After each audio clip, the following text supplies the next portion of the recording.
Hello दोस्तों, तो आज हम लोग देखने वाले बहुत इंपॉर्टेंट टॉपिक बौद्ध संगीतियों के बारे में। टोटल 4 बौद्ध संगीतियाँ हुई थी, कहाँ कहाँ हुई थी और किसके कार्यकाल में हुई थी, ये पूछ दिया जाता है अक्सर हमारे क्वेश्चन।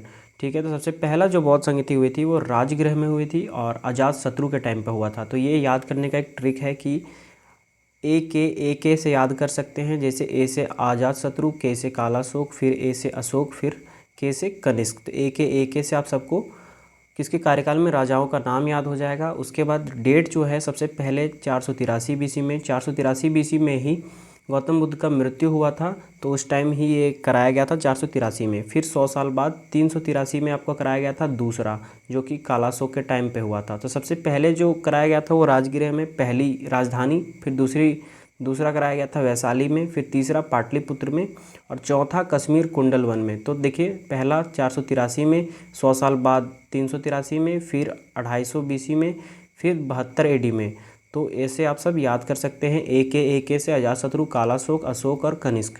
उसके बाद राजगृह, वैशाली, पाटलिपुत्र, कुंडलवन। 483, 383, 250 और 72 एडी। इस तरह से आप सबको चारों बौद्ध संगीतियाँ याद हो जाएगी।